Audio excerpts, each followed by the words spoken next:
Ah, j'aurais aimé venir célibataire ce soir, je m'amuserais tellement plus, dit-elle à la fête, assez fort pour que tout le monde l'entende.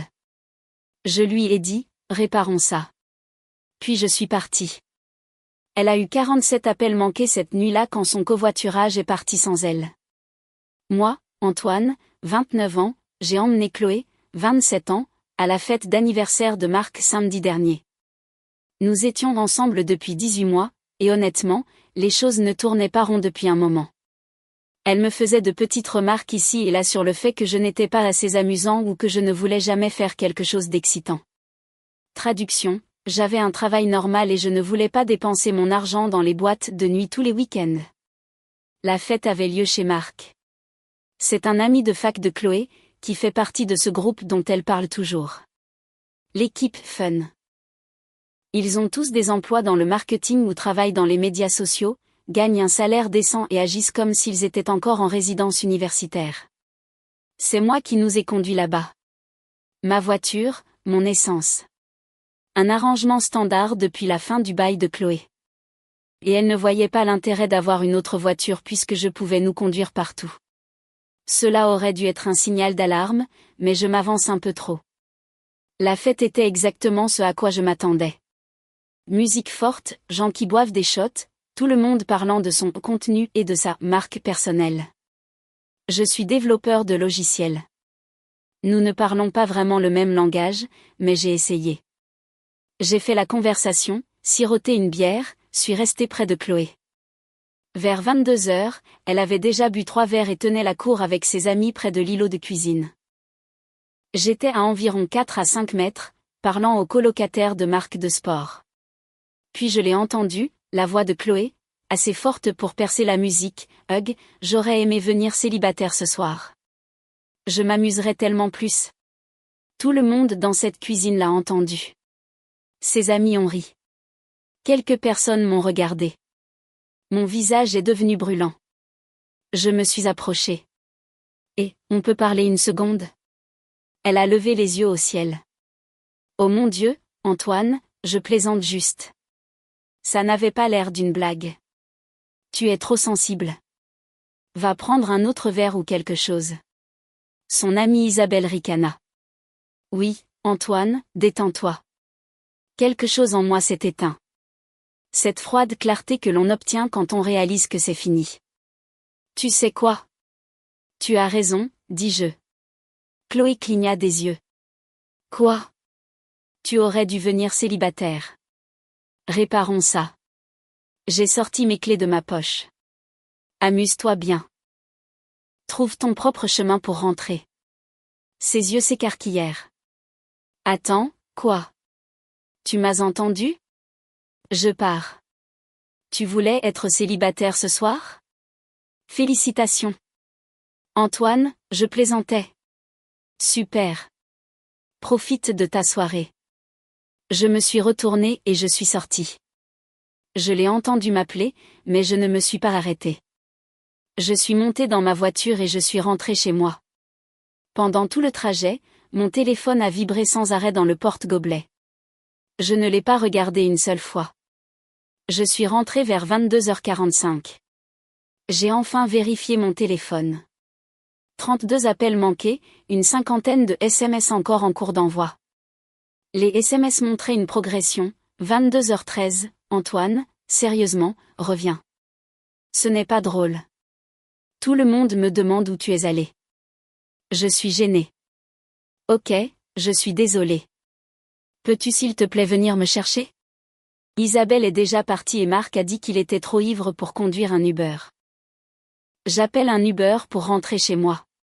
C'est ridicule. L'Uber a annulé. Un autre a annulé. Ok, je suis vraiment désolée. J'ai été stupide. S'il te plaît, réponds. Antoine, je n'ai plus assez de batterie pour continuer à appeler des Uber et mon téléphone est en train de mourir. Un gars m'a proposé de me ramener, mais je ne le connais pas et j'ai peur. J'ai fixé ce dernier SMS pendant une bonne minute. Une partie de moi se sentait coupable. La majeure partie de moi se souvenait d'elle riant avec ses amis alors qu'elle m'embarrassait. J'ai répondu par un seul message, tu voulais être célibataire ce soir. Débrouille-toi.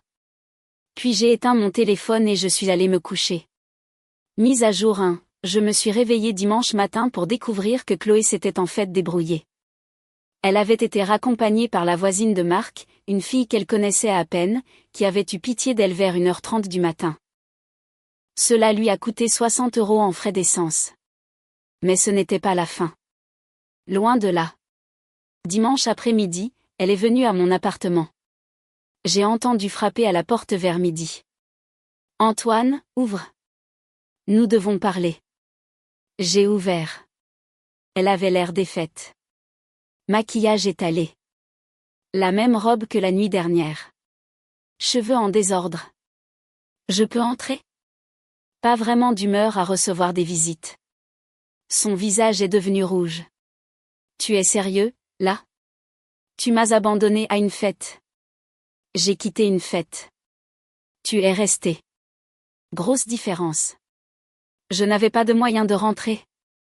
Tu as dit à tout le monde que tu aurais aimé venir célibataire. On aurait dit que tu ne voulais pas que je sois là de toute façon. Je plaisantais.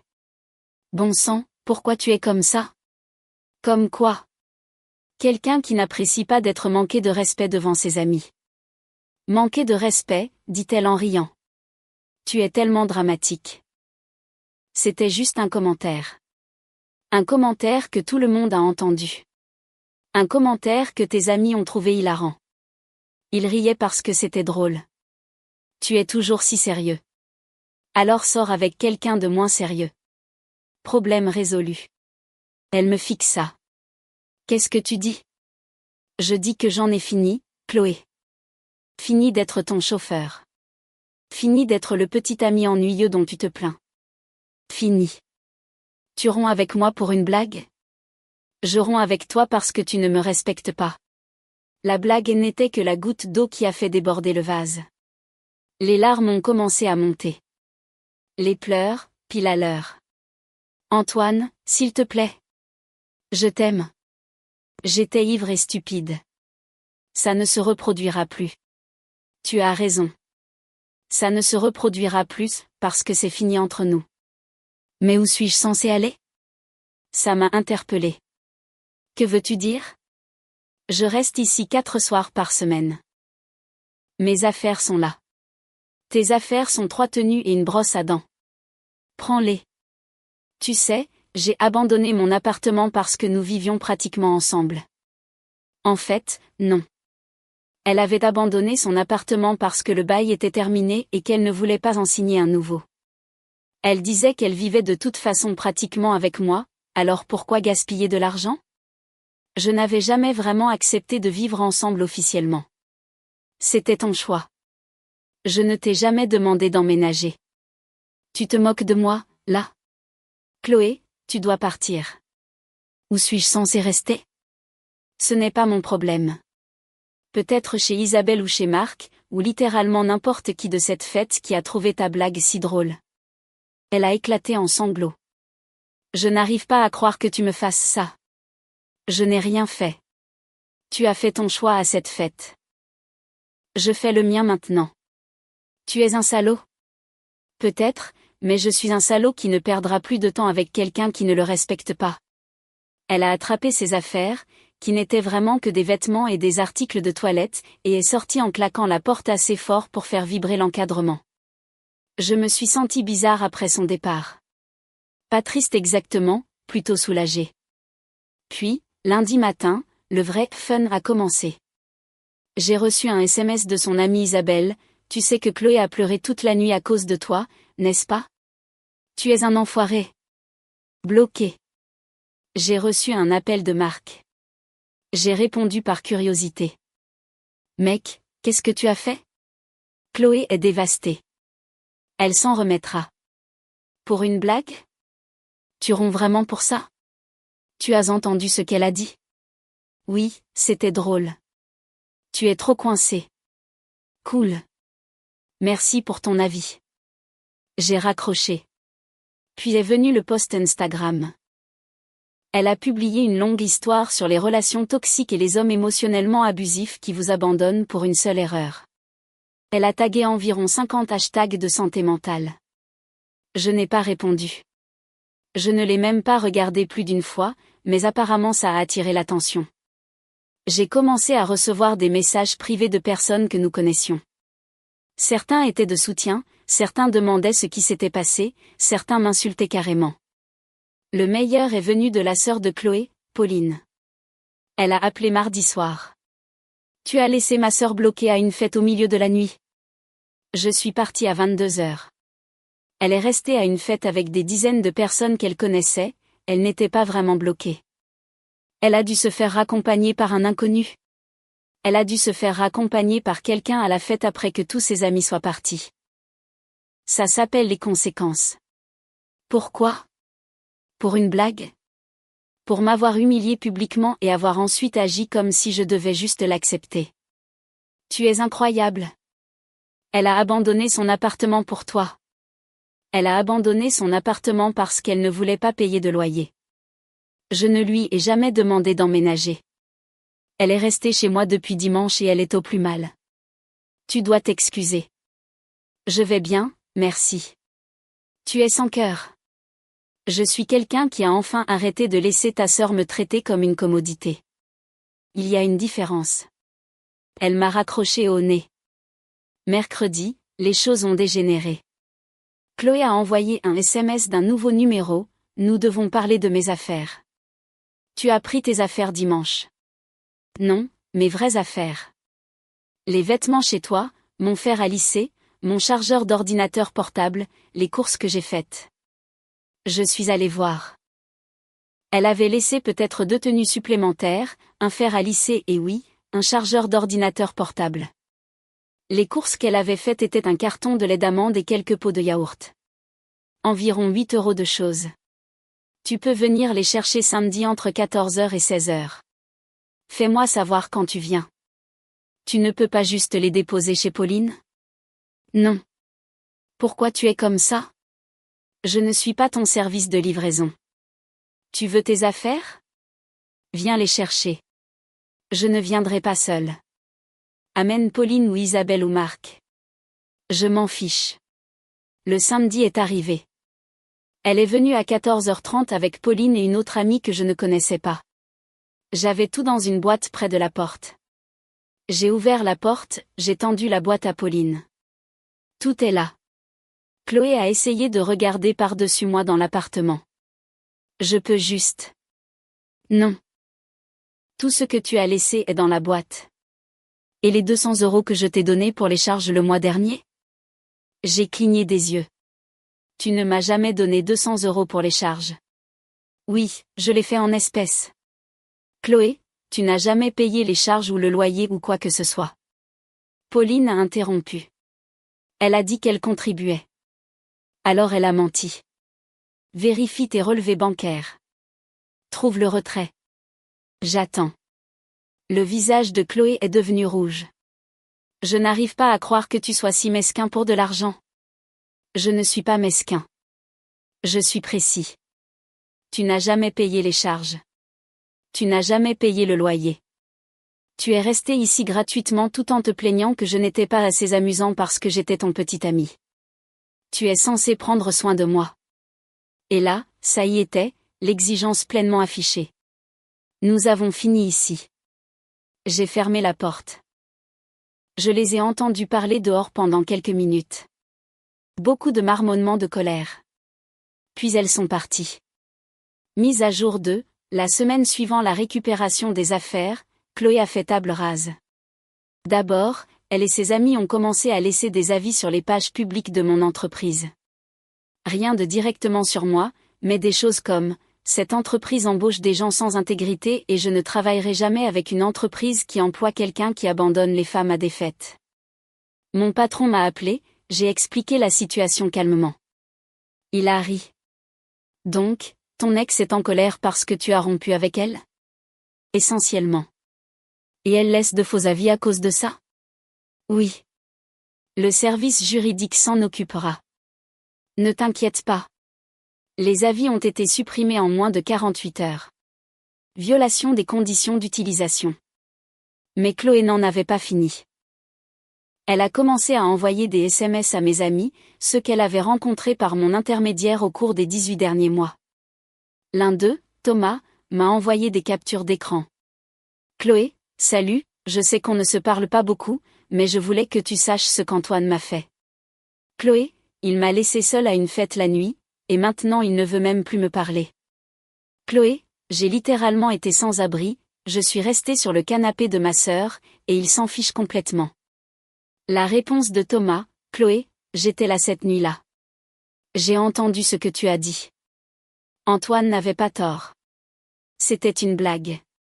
Les blagues sont censées être drôles. Elle avait envoyé des messages similaires à 3 autres amis. Tous lui ont dit une version de la même chose. Elle les a tous bloqués. Puis est venue la demande Venmo. 450 € avec la note, pour loyer, charge nourriture du mois dernier. J'ai refusé avec ma propre note, jamais accepté de soutien financier. Elle en a envoyé un autre, 280 € frais d'essence pour me conduire partout pendant 18 mois. Refusé, tu n'as jamais proposé de payer. Ce n'est pas mon problème. Elle en a envoyé un troisième, 125 €, dommages émotionnels. J'ai fait une capture d'écran des 3 et je les ai postés sur l'histoire de mon ami proche avec la légende, l'audace. J'ai reçu beaucoup de messages de soutien, y compris un de son ami de fac, Nicolas, que j'avais rencontré quelques fois. Mec, Chloé a dit à tout le monde à la fête de Marc hier soir que tu l'abusais financièrement en retenant son argent. Je voulais juste que tu saches qu'elle ment. M'abuser financièrement en ne lui donnant pas de l'argent auquel elle n'avait jamais eu droit. La logique était impressionnante. Le mardi suivant, j'ai reçu une lettre, un véritable courrier recommandé, d'un avocat. Mon cœur a fait un bond pendant une seconde, je l'ai ouverte, je l'ai lue. C'était une lettre de mise en demeure exigeant que je, premièrement, cesse de harceler Chloé. Deuxièmement, que je lui rende ses biens non spécifiés.